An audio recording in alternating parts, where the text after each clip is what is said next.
are you not to respond? I mean, it doesn't make sense. You respond and it goes that way. Where you are found wanting, the law will prevail on you, and where you are okay, you are commended and you go. Hello and welcome to the Hallowed Chambers on TVC News. I am Tijesu Adeoye. A busy day for lawmakers in the Nigerian Senate. On the day's agenda is the screening and confirmation of President Tinubu's nominees to take up roles at various levels of government. However, things took an unexpected turn when the ministerial nominee from Kaduna State, Abbas Balarabe, caused a scare in the Senate when he unexpectedly slumped during his screening for confirmation as Minister of the Federal Republic. Can you say water, give me water and sugar? The upper legislative chamber was forced to go into closed-door meeting to restore calm to the chamber.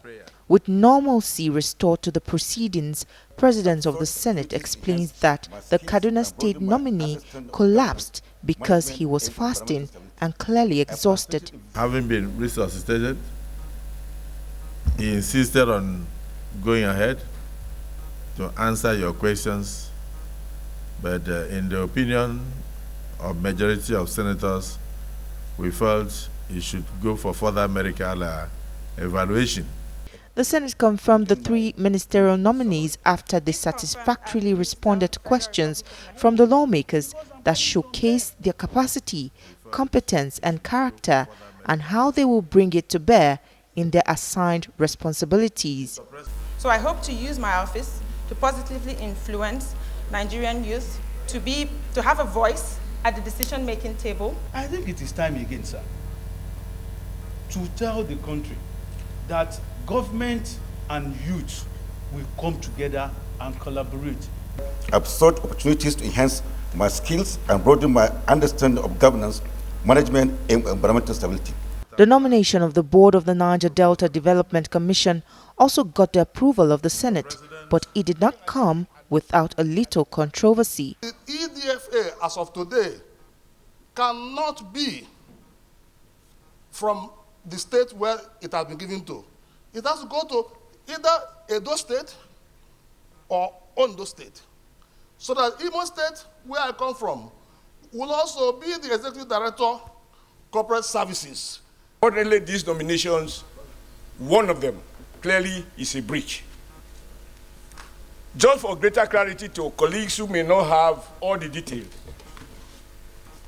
Edo State produces far more oil than Ondo State.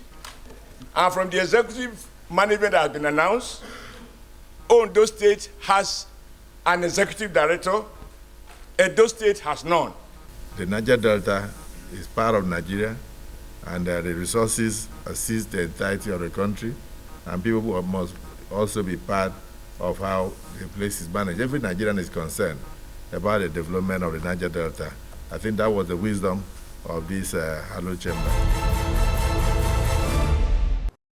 Police brutality, extortion, harassment, and extrajudicial killings are not strange in this part of the world. On Tuesday, a policeman attached to a team of Lagos State Traffic Management Authority, LASMA, allegedly dragged the steering with a motorist said to have committed a traffic offense. In the melee, the Sienna rammed into a tricycle, killing a pregnant woman and the rider, while leaving two children critically injured. Actions of the Nigerian police and some other paramilitary... Jesse Onuakalusi is the member representing Oshodi Solo Federal Constituency where the incident happened. It rises with a motion of urgent national importance on the need to put an end to such occurrences. A report from my constituency painted a harrowing picture of a community of Nigerians with police brutality and extrajudicial killing. Yesterday, it is our duty as a representative of the people to protect and stand by their people. The House condemned the incident, urging the Inspector General of Police to investigate it and bring erring persons to justice. In another motion, the legislators urged the federal government to collaborate with relevant institutions towards putting research on mental health to use. This, according to the sponsor of the motion, is to end the menace of suicides in the country. The risk factor for suicide, such as mental health condition, substance use, access to legal means, prolonged stress, unemployment, financial crisis, child abuse and neglect pose huge threats to Nigerians. The ever-deplorable Lagos-Sango-Abeokuta Expressway also received Parliament's attention. The sponsor of the motion says it is the only road that connects Ikeja, Lagos, with Ogun State. The concern is about the deep potholes and gully erosion ravaging the road caused by torrential rainfalls and the age of the road.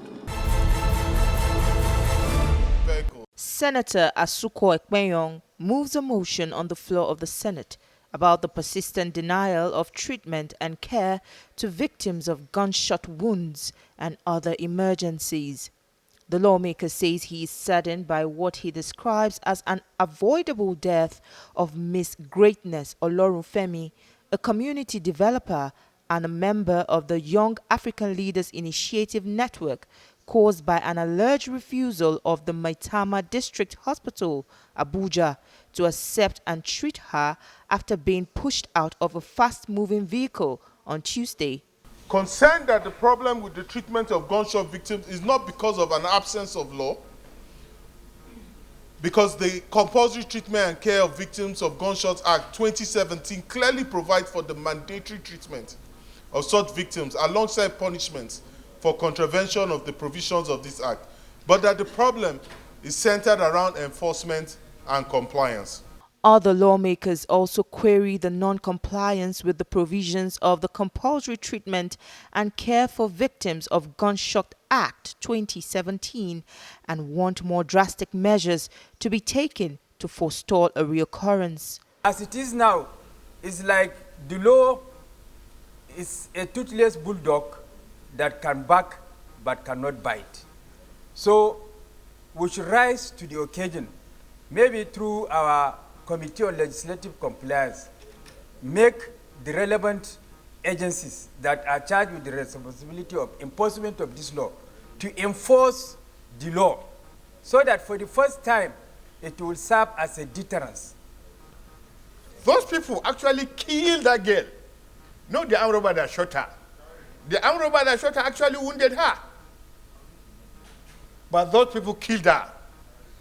It was unbelievable. And I'm very sure this is very rampant, in spite of this law in place.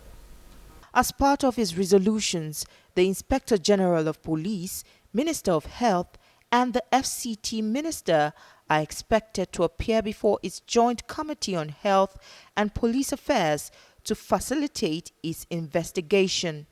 The Senate also observed a minute's silence in honor of the deceased.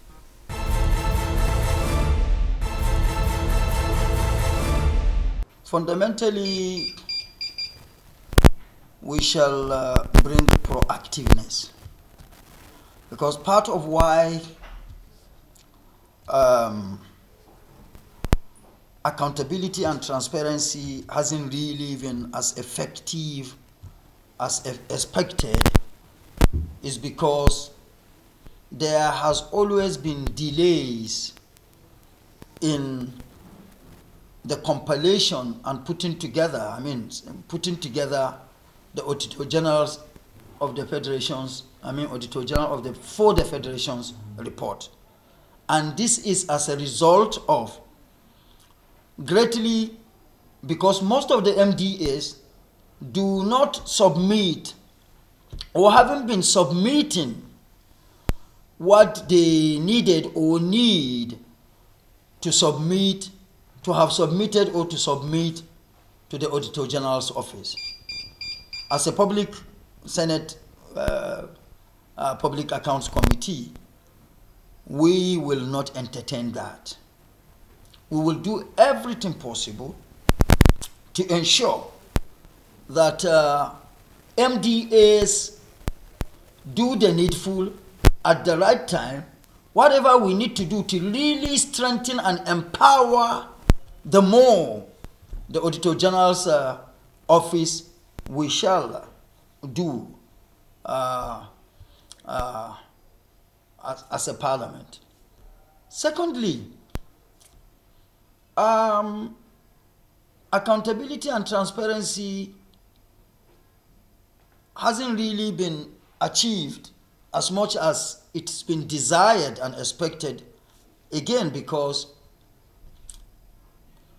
some people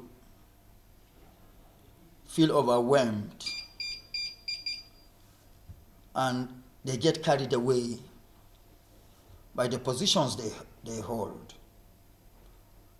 and feel to some extent that they are either above the law or could do anything and go away with.